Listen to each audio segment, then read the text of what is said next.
Have you ever sat by a window just before dawn, watching the sky shift from darkness to a gentle gray, and wondered if you were still dreaming? The silence feels thick. The world seems to hold its breath. You can almost hear the echo of dreams dissolving into the waking day. Soft voices, unfinished stories, a sense of something both lost and remembered. And for a moment, you pause. You touch your hand to the glass. You wonder, is this real? Or am I still somewhere else, half asleep inside another world? What if the answer is not so clear? What if the line between dreaming and waking is thinner than we think? What if this life, this breathing, moving, loving life, is itself a kind of dream? Would sorrow feel less heavy? Would love seem less meaningful? Or would you treasure every smile, every tear, every fleeting heartbeat even more, knowing how easily they slip away? Buddhism does not hand us a map out of life, as if existence were a trap to escape. It does not declare the world meaningless and hollow. Instead, it whispers a softer, braver truth. Stay, see, awaken inside it. We are not called to abandon the world, but to behold it with open eyes. Not to deny our pain or our joy, but to realize that both are woven from the same delicate threads of impermanence. And because they are fragile, they are infinitely precious. So today, together, we step into this quiet question. If this life is a dream, how do we walk through it with wisdom? How do we love without clinging, see without illusion, and live fully, even inside something that might vanish at the touch of morning light? The journey does not begin by running away. It begins by waking up right where we are. Chapter 1. Dream versus reality. Where's the line? Sometimes, when we dream, the world inside our minds feels astonishingly real. We walk streets we've never seen. We laugh with people we've never met. We cry over losses that disappear the moment we open our eyes. And yet, while inside that dream, we rarely doubt its reality. It is only later, when we awaken, that we realize none of it had substance. It was all made of mist. Now imagine, what if the same is true of this waking life? What if the walls we touch, the promises we make, even the fears that grip our hearts, are all ripples on a surface far deeper and more mysterious than we can see? Some might feel unsettled by this thought. If life is like a dream, they ask, does that mean nothing matters? Does it mean our joys, our griefs, our efforts are just illusions dancing on an empty stage? But Buddhism turns this question gently inside out. It suggests that realizing life's dreamlike nature does not make it meaningless. It makes it more meaningful, because in dreams and in life, the beauty is not in their permanence, but in their immediacy. Think of lucid dreaming, the rare state where you become aware you are dreaming without waking up.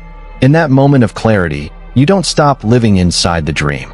You don't dismiss its colors, its emotions. You simply see them differently. You know the storm cannot drown you. You know the fire cannot burn you. And because you know this, you can move through the dream with greater courage, with deeper gentleness.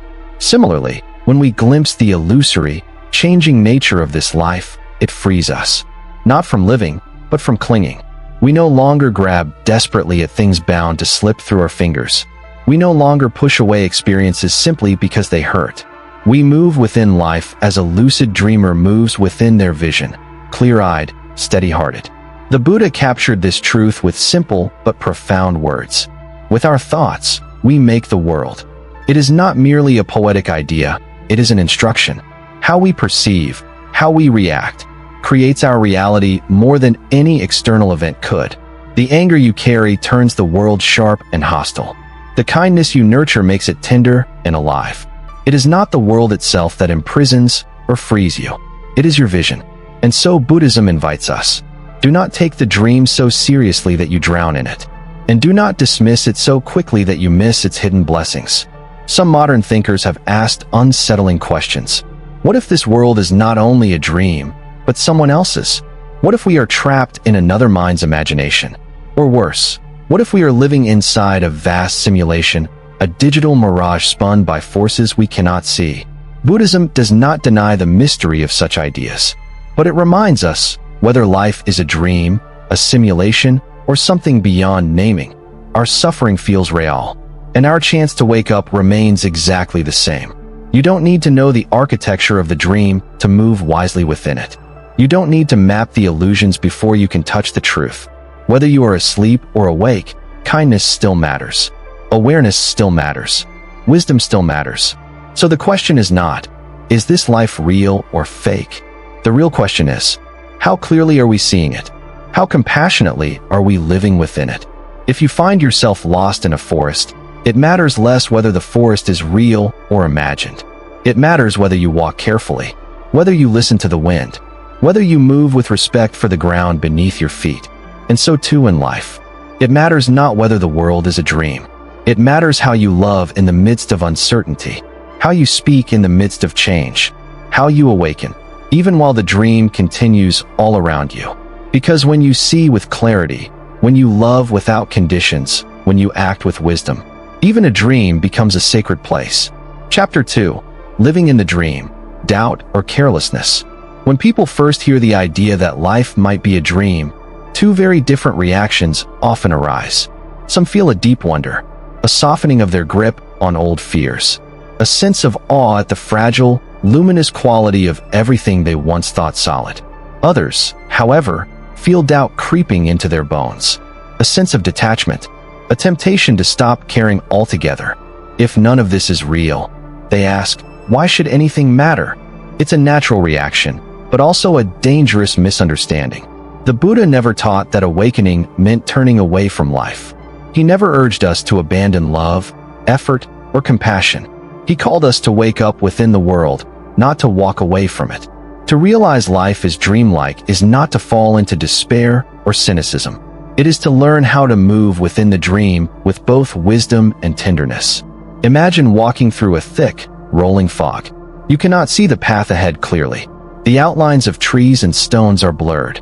But somewhere deep inside, you know, the road still exists. Even when the world looks uncertain, even when your eyes cannot find clarity, your steps matter. You move carefully. You listen closely. You feel your way forward, step by honest step.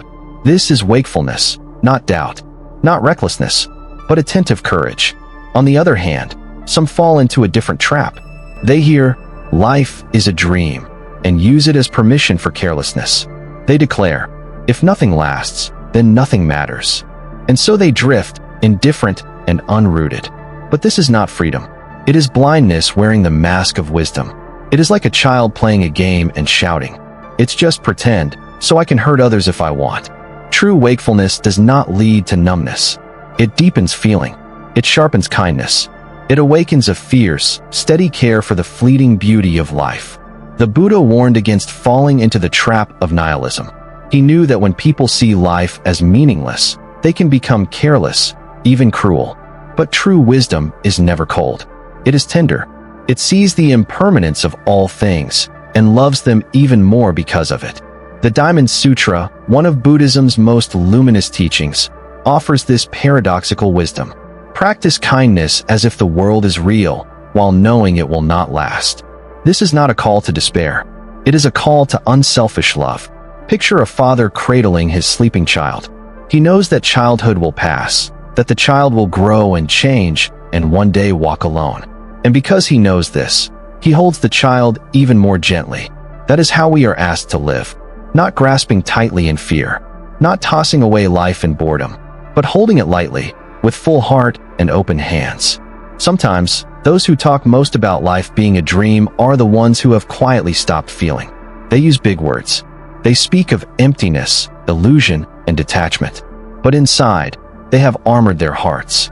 They are not awake. They are merely asleep inside a more sophisticated dream, one where nothing matters, and thus nothing touches them. But to awaken in the dream of life is not to become numb. It is to become more deeply alive, to feel the sharp edge of sorrow and not run from it, to feel the trembling joy of love and not cling to it, to hold another's hand, even knowing one day it must let go, and still hold it with tenderness. This is not sentimentality. It is courage. The Buddha said, "The fool sleeps while the wise one stays awake." But he was not speaking of physical sleep. He was speaking of the deeper sleep, the sleep of distraction, habit, and self-centeredness. We walk through life half dreaming, chasing pleasure, avoiding pain, forgetting to see what is truly here. To awaken is not to leave the path. It is to walk it with open eyes. It means noticing when anger arises, not being swept away by it, but observing it like a passing storm. It means noticing when greed or fear creeps in, not fighting it with more hatred, but seeing it for what it is, a story told by a frightened mind. It means loving people not because they will stay, not because love guarantees no loss, but because to love, even briefly, is the most beautiful thing a human being can do. How do we live awake in the dream? There are no magic tricks, no shortcuts, just a few simple, radical habits. Look carefully at emotions. When anger rises, ask, is this solid, or just a wave passing through my mind? Love fully without needing guarantees.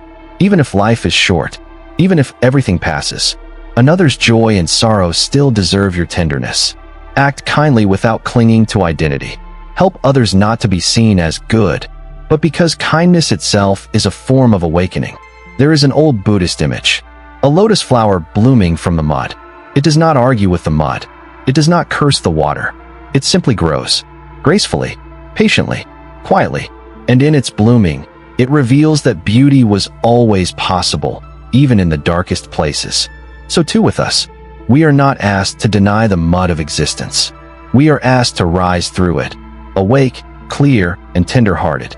Because even in a dream, kindness matters. Even in a world that passes away, love leaves a trace. And that trace, though invisible, is real beyond measure. Chapter 3. Compassion in a Dream World. Have you ever sat in a darkened theater, utterly lost in a story, feeling your heart ache for characters you knew were not real? You wept for their losses. You celebrated their small victories. And when the lights rose, you blinked, half in the world of the story, half in your own. Even knowing it was fiction, you cared. Even knowing it was temporary, you felt deeply. This is the mystery of the human heart. It does not need permanence to open. It does not need certainty to love. Buddhism teaches us that life is much the same. To see life as a dream is not to turn cold or indifferent. It is to understand that compassion is not a transaction. It is a way of being. When we realize that everything is fleeting, everything interconnected, we do not harden ourselves. We soften. We stop trying to clutch at the waves as they pass by. We stop trying to fix the whole ocean. Instead, we learn to float, to touch each ripple with kindness, knowing it will soon slip away. When someone says, "I'm hurting," the awakened heart does not respond. It's all an illusion. Get over it. The awakened heart sits down beside them, shares the rain, holds their hand through the storm. Because even in a dream, suffering feels real to the one who suffers. The Buddha taught, just as a mother protects her only child with her life, so should one cultivate boundless love toward all beings. He did not say, love only what is permanent. He said, love. In a dream or in waking life, pain touches the heart. And because it touches, it matters. Sometimes, people use the idea of life's dreamlike nature as a shield. They wrap themselves in philosophical cleverness. They tell themselves nothing matters. They avoid the vulnerability of caring too much. But this is not true wisdom. It is a quiet kind of despair. True awakening does not close the heart. It breaks it open. It teaches us to weep for the sorrow we cannot fix, to rejoice in joys we cannot keep, to love without demanding guarantees. It is easy to pretend we are wise by declaring, "It's all a dream. Why should I feel anything?" It is harder, and infinitely braver, to say, "It's all a dream, and I will love anyway." Honesty, too, is an act of compassion in a dream world. When we lie, even in small ways, we thicken the fog around ourselves and others. We drift further from the clear light of awareness. Buddhism teaches that honesty is not about following rules for their own sake. It is about staying close to what is real, even when what is real is shifting and fragile. There is an old story. A student once asked a Zen master, "If life is a dream, does it matter if I lie to protect myself?" The master pointed to the fire burning in the hearth and asked, "If you dreamed of this fire and it burned your hand, would you still scream?" The student nodded. "Then remember," the master said, "even in a dream, the fire is hot. And even in a dream, truth protects the heart. When we are honest, we keep a thread of connection to reality. We do not drift completely into illusion. We remain awake enough to live kindly." Some ask, If life is a passing show, if nothing lasts, do my actions really matter? And the answer, whispered by centuries of Buddhist teachings, is this: yes, because while the structures we build may fall, the qualities we cultivate, patience, compassion, courage, become part of who we are.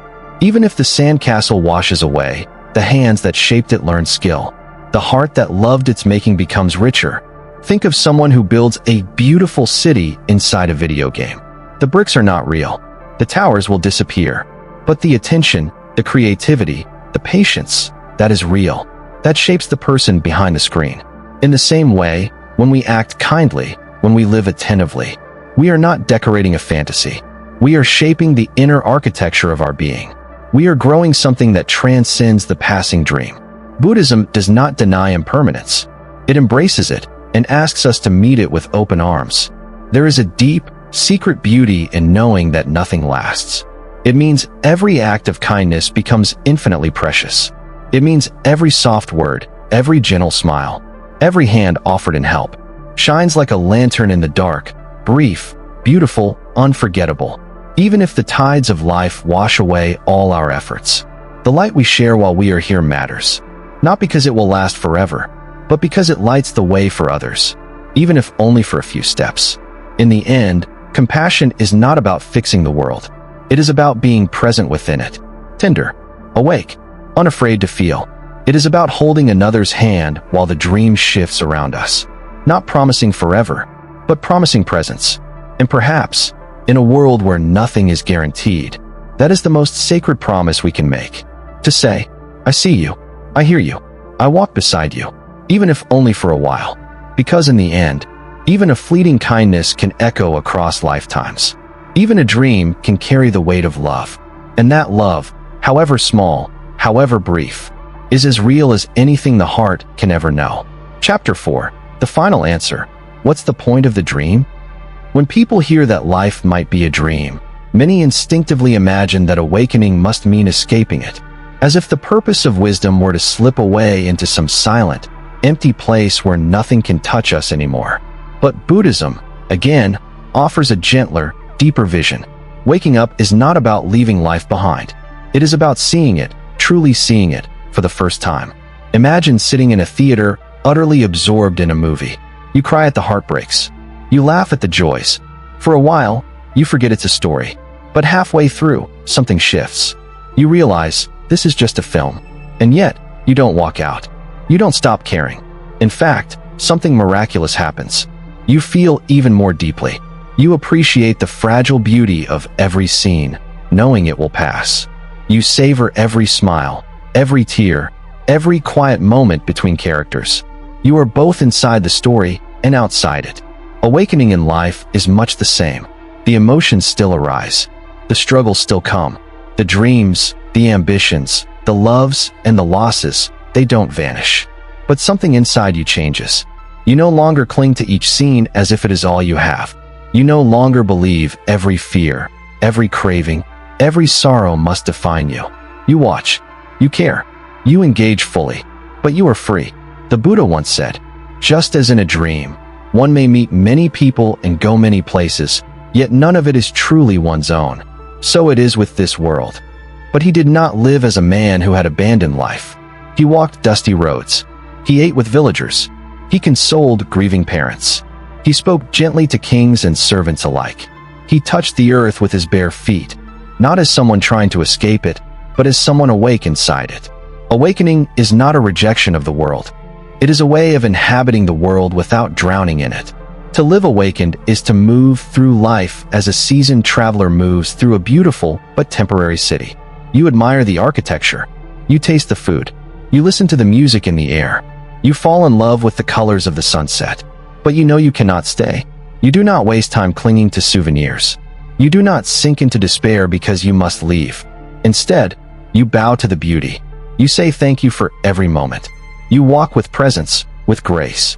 And when it is time to go, you carry not the city's stones in your hands, but its music in your heart. In daily life, this awakening transforms everything. When stress comes, traffic jams, harsh words, sudden disappointments, you don't deny them. You feel them, but you also ask quietly, How much will this matter in 100 years? You remember, even this frustration is a ripple in the vast ocean. Even this sadness will pass like clouds across the sky.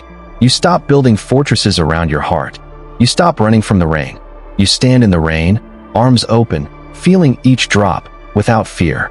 At the end of each day, the awakened heart does not tally victories or failures. It whispers simple gratitude. Thank you to the characters in today's dream. The one who smiled. The one who hurt you. The stranger who brushed past in silence. Each encounter, each fleeting connection, weaves another thread into the tapestry of understanding. Not because any of them are permanent, but because each one was real in the only way that matters. Real to the heart. Real to the spirit growing steadily awake. Living this way does not mean avoiding pain. It means embracing it without being shattered by it. It means letting sorrow move through you, like music through a flute, empty, clear, resonant. It means letting joy fill you, knowing it cannot be held. It means loving fiercely, not because love will last forever, but because loving itself is the greatest act of awakening. So what is the point of the dream? The Buddha never answered with a simple sentence. He answered with his life. By walking, by teaching, by listening, by being present. He showed that the meaning of the dream is not found in escape, but in engagement. Not in theories or philosophies, but in the smallest acts of presence. A kind word, a steady gaze, a breath taken with full attention. The meaning is found in how we touch the world, even knowing it will slip away. In how we carry each moment, not as a possession, but as a blessing borrowed for a little while. People often ask, is it real? But maybe the better question is it kind? Is it wise? Is it peaceful? Because even if this life is a dream, those qualities endure. They shape who we are, not just here, but in whatever unknown fields lie beyond this one. Zen master Shunryu Suzuki once said, "To the awakened, rain is still rain. The difference is, they no longer run from it. They stand under the sky, open-handed, letting the water touch their skin. They feel everything, and in feeling it fully, without fear, without grasping, they become part of something wider, something vaster than any dream could ever contain. To awaken is not to disappear. It is to appear more fully than ever before. Not waiting to wake up one day in some distant paradise, but waking up now, in this breath, in this touch, in this fleeting, precious moment, right here, inside the dream. If life truly is a dream, then every breath we take becomes even more precious. Not because it will last, but because it won't. We are not here to figure out every mystery. We are not here to solve the riddle of existence with our minds. We are here to live it, to walk through the shifting dreamscape of life with eyes open, hearts open, hands open. We are here to love fiercely, even knowing we must let go. To offer kindness without demanding permanence. To feel the rain without running. To savor the light even as it fades. The Buddha never promised that awakening would make life easier. He promised it would make life clearer. And clarity is its own quiet miracle. It allows us to see pain without fear, joy without attachment, change without resistance. So perhaps the point is not to escape the dream, but to live within it so tenderly, so courageously, that every moment shines. Brief as dew, brilliant as starlight. The true question is not, is it real? The true question is, did we love? Did we see? Did we awaken even for a moment, even within the dream? And if we did, then perhaps that is enough. Perhaps that is everything.